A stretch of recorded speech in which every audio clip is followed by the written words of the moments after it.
जय माता दी, जय माँ काली। कैसे हैं आप सभी? मैं श्वेता शक्ति आप सभी के लिए आज लेकर आई हूँ एक खास न्यू टॉपिक कि हम शिवरात्रि क्यों मनाते हैं।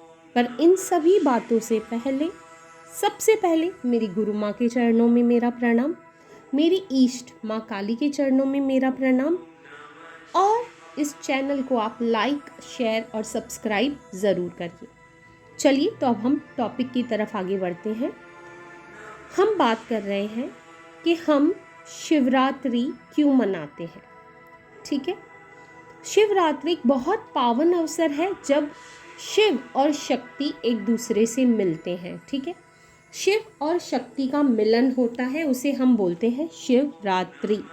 ठीक है, जिसे हम इस तरह से भी जानते हैं कि उस दिन शिव जी का माँ पार्वती के साथ ब्याह हुआ था। ठीक है, इस तरह से हम इस चीज़ को जानते हैं।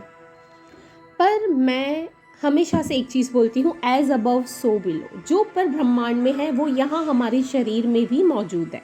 ठीक है, मैं उस तरह से आपको बताती हूँ कि शिव और शक्ति हमारे शरीर में कैसे मौजूद है। शिव और शक्ति के मिलन से एक कुंडलिनी जागृत कैसे होती है, ये भी एक बहुत बड़ा टॉपिक हो सकता है शिवरात्रि वाले दिन डिस्कस करने के लिए। आप मैसेज डालना तो मैं आपको ज़रूर इसके बारे में भी बताऊंगी। फिर से मैं यहाँ पहुँचती हूँ, शिव और शक्ति का मिलन शिवरात्रि के दिन कैसे होता है। आप सभी जानते हैं कि हमारे शरीर में नाड़ियाँ हैं, ईड़ा, पिंगला और सुषुम्ना नाड़ी। ठीक है, ईड़ा यानी चंद्र नाड़ी और पिंगला यानी सूर्य नाड़ी। अब जितने लोग मुझसे जुड़े हुए हैं वो सब जानते हैं कि मेरे मेडिटेशन या इंटीग्रेशन के टाइम में हमेशा बोलती हूँ कि हम सभी में मैस्कुलाइन और फेमिनाइन दोनों एनर्जी मौजूद है।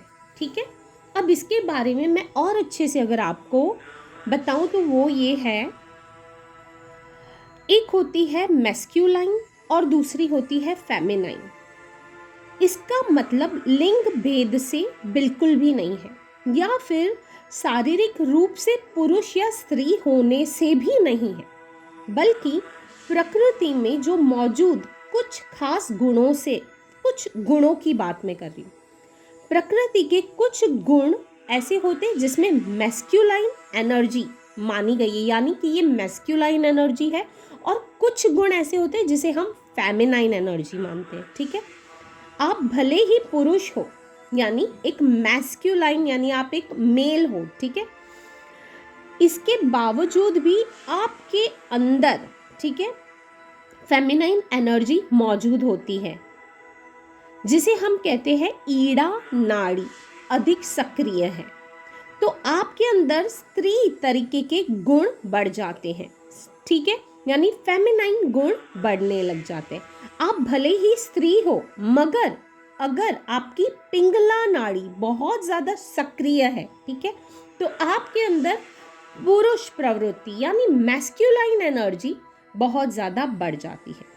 अगर आप ईड़ा और पिंगला के बीच का संतुलन बना पाते हैं तो दुनिया में आप प्रभावशाली बन जाते। क्यों? क्योंकि आपकी नाड़ियाँ बैलेंस है, शिव और शक्ति बैलेंस है। ठीक है, इससे आप जीवन के सभी पहलुओं को बहुत अच्छे से समझ पाते हैं एक संतुलन भाव से। ठीक है, अधिकतर लोग ईड़ा और पिंगला में जीते हैं और मरते हैं। ठीक है, या वो एक मैस्कुलाइन फॉर्म में जिंदगी जीते रहते हैं या फिर वो फेमिनाइन फॉर्म में। ठीक है, पर संतुलित नाड़ी में बहुत ही कम लोग हैं जो अपना पूरा जीवन बिताते हैं। ठीक है, जब यहाँ सुषुम्ना नाड़ी की मैं बात कर रही हूँ तो आपने कई बार देखा होगा कि कोई देवी की पूजा बहुत ज़्यादा कर रहे हैं और उस वक्त उस लड़के को ऐसी इच्छा होने लग जाती कि वो श्रृंगार आदि करने लग जाए। तब उन्हें एक तरीके का ये एक अलर्ट पॉइंट होता है कि आपकी फेमिनाइन एनर्जी आपके मैस्कुलाइन एनर्जी को डोमिनेट कर रही है। और कई बार आप देखोगे कि लड़कियां जो अपने घर को संभाल रही होती है, ठीक है, उनमें ये चीज़ बहुत आ जाएगी कि मैं ही सब कुछ करूँगी, मैं पैसा कमा के लाऊंगी, मैं अपना घर चलाऊंगी, XYZ। क्यों? क्योंकि मैस्कुलाइन एनर्जी बहुत ज़्यादा डोमिनेंट हो जाती है। ठीक है, ये इस वजह से होता है ना। तो बेसिकली जब भी आप कोई भी दिव्य शक्ति, यानी वो मैस्कुलाइन हो या फेमिनाइन हो, आप इनके संपर्क में आते हैं तो बहुत ज़्यादा ज़रूरी हो जाता है कि आप इसे बैलेंस करके चलें। शिवरात्रि का दिन खास करके आपकी ईड़ा और पिंगला नाड़ी को बैलेंस करने के लिए होता है। जब वो बैलेंस हो जाती है तो वो पहुंच जाती है सुषुम्ना पर, ठीक है। लेकिन अगर मैं यहाँ बात करती हूँ सुषुम्ना नाड़ी पर, तो सुषुम्ना नाड़ी को हम कैसे जागरूक कर सकते हैं? सुषुम्ना यानी शून्य, वैराग्य का गुण होता है सुषुम्ना नाड़ी में, ठीक है। वैराग्य यानी शून्यता पर पहुंच जाने पर ईड़ा और पिंगला सुषुम्ना पर आकर मिलती है, ठीक है। मूल रूप से सुषुम्ना गुणहीन होती है, ठीक है। गुणहीन यानी उसका कोई ऐसे आप पूछो तो उस क्या होता है, कुछ नहीं, यानी वो एक पारदर्शी होती है, ट्रांसपेरेंसी एनर्जी है, ठीक है। यानी ट्रांसपेरेंट आप कैसे कह सकते हो? ये एक तरह से शून्यता या खाली स्थान है, ठीक है। शून्यता यानी बोलते हैं शिव यानी शून्य, ठीक है। जो इस संसार में समझो कि शिव को हम शून्य क्यों बोलते हैं कि इस संसार के होने से पहले भी वो थे और होने के बाद भी वो है, ठीक है, जिसका ना आदि है ना अंत है, ठीक है। अब मैं एक करेक्ट स्टेटमेंट पर आ गई, ठीक है। तो फिर से अगर शून्यता है तो उससे आप अपनी मर्जी से कोई भी चीज बना सकते हैं, ठीक है। शून्यता से यानी गीली मिट्टी को आप कोई भी रूप दे दो, ठीक है। सुषुम्ना में ऊर्जा का प्रवेश होते ही आपसे एक वैराग्य आ जाता है। वैराग्य क्या है? वैराग्य को अगर हम समझें तो राग का अर्थ होता है रंग, और वैराग्य का अर्थ होता है रंगहीन, यानी आप पारदर्शी हो जाते हैं, ठीक है। आप अगर ईड़ा या पिंगला के प्रभाव में है तो आप बाहरी परिस्थितियों को देखकर अपनी प्रतिक्रिया करते हैं।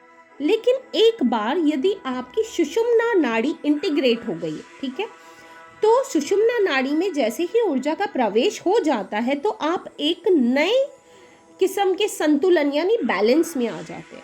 अगर आप पारदर्शी हो गए हैं तो आपके पीछे यदि समझो कि लाल रंग है तो आप भी लाल दिखेंगे। जैसे आप पानी को समझ लो, आसमान का रंग नीला है तो पानी भी नीला दिखता है, ठीक है। ये उसी प्रकार से अभी आप चाहे काफ़ी संतुलित हो, लेकिन अगर किसी वजह से बाहरी परिस्थिति, ठीक है, अगर बाहर की परिस्थिति अशांतिपूर्ण है और ये आपको अभी भी इफेक्ट कर रही है तो आपकी सुषुम्ना नाड़ी पर आपको काम करने की बहुत ज़्यादा ज़रूरत है, ठीक है। तो शिवरात्रि का बेस मैं आपको इतना ही बताना चाहती हूँ कि शिव और शक्ति का मिलन आप ही के शरीर में आपकी ईड़ा पिंगला नाड़ी सुषुम्ना पर जा रही है। जब ये सुषुम्ना पर जाती है तो क्या होता है?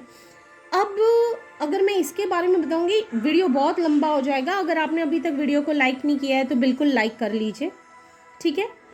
अब ये जाकर मिलती है मेड्यूला ऑब्लंगेटा पर, जो कि हमारी रीढ़ की हड्डी के एकदम ऊपर रहता है और जो हमारी ब्रेन से कनेक्ट करता है। अब वो हमारे ब्रेन से कैसे कनेक्ट करता है? और मेड्यूला ऑब्लंगेटा का जो शेप होता है वो शिवलिंग जैसा होता है, ठीक है। ये भी मैं आपको अभी बता देती हूँ, ठीक है। आप इस चीज़ को देख सकते हैं, कहीं भी आप डालेंगे मेड्यूला ऑब्लंगेटा तो आपको आ जाएगा। अब मेड्यूला का मेन काम क्या होता है? वो हमारे श्वास को, हमारे हृदय की गति को और हमारे पाचन तंत्र को नियंत्रित करती है, ठीक है। ये साइंटिफिक वे में मैं आपको बता रही हूँ। आपका मेड्यूला ऑब्लंगेटा आपके मस्तिष्क के तने के अंत में या आपकी ब्रेन के उस हिस्से पर जो आपकी रीढ़ की हड्डी से जुड़ता है, जो मैंने आपको बता दिया, ठीक है। यहाँ से आपके सोचने समझने का एक बैलेंस होता है। शिवरात्रि वाले दिन जब आप शिवजी पर, जो शिवलिंग पर आप जल अर्पित करते, एक्चुअली वो हम वहाँ अर्पित कर रहे होते हैं, बट सेम फिनोमेना हमारी बॉडी के अंदर हम अपने मेड्यूला को इंटीग्रेट कर रहे होते हैं, सो दैट हमारी ईड़ा पिंगला और सुषुम्ना नाड़ी एक बैलेंस में आ जाए, ठीक है। और फिर इसको हम और भी ज़्यादा बोल सकते हैं कि जब हम मंत्र जाप करते हैं उसका इफ़ेक्ट हमारी तंत्रियों पर यानी हमारी नाड़ियों पर होता है, और जब मंत्र तंत्र दोनों मिल जाते हैं तो हमारी बॉडी एक यंत्र है, ठीक है। इट इज़ अ यंत्र जिसमें एक डिवाइन इंटीग्रेशन होता है और कुंडलिनी शक्ति ऊपर की तरफ बढ़ने लग जाती है, ठीक है। जैसे ही कुंडलिनी शक्ति ऊपर बढ़ती है यानी आपकी फेमिनाइन और मैस्कुलाइन एनर्जी ऊपर बढ़ रही है, ठीक है। आपके चक्रास से होते हुए लाइक मूलाधार के टिप में कुंडलिनी कॉइल्ड होती है, वहाँ से होते हुए ऊपर जाएगी और अंजने पे आकर रुक जाती, कई बार हार्ट चक्रा पर। इसके बारे में मैं एक और वीडियो बना सकती हूँ, पर अभी के लिए मैं बहुत ज़्यादा नहीं बता सकती, पर इतना ज़रूर बता सकती हूँ कि इस शिवरात्रि पर आप सभी जाकर 100%, चाहे आप किसी भी कास्ट के हो, आप शिवालय में जाकर 100% पूजा कर सकते हैं, क्योंकि सनातन धर्म का सिर्फ एक ही अस्तित्व है कि हम पंच तत्वों से बने हैं और हम पंच तत्वों में विलीन हो जाएंगे, ठीक है। अभी के लिए मैं अपनी गुरु माँ को फिर से नमन करती हूँ। ये ज्ञान प्रदान करने के लिए मैं माँ मातंगी को सचत नमन करती हूँ, और मेरा सबसे ज़्यादा प्यार है मेरे हरि के चरणों में, जो मेरे सखा भी है और मेरे गुरु भी है। अभी के लिए मैं श्वेता शक्ति आप सभी को बोलती हूँ सायनारा। पेज को लाइक शेयर सब्सक्राइब करना अगर आप में से कोई भी भूल रहा है आप प्लीज़ कीजिए, और आपके कोई भी क्वेश्चंस है आप मुझे इस ब्लॉग के नीचे ज़रूर डालें, मैं उससे रिलेटेड 100% आप लोगों के लिए वीडियो बनाऊंगी। जय माता दी, जय माँ काली, हैप्पी शिवरात्रि इन एडवांस।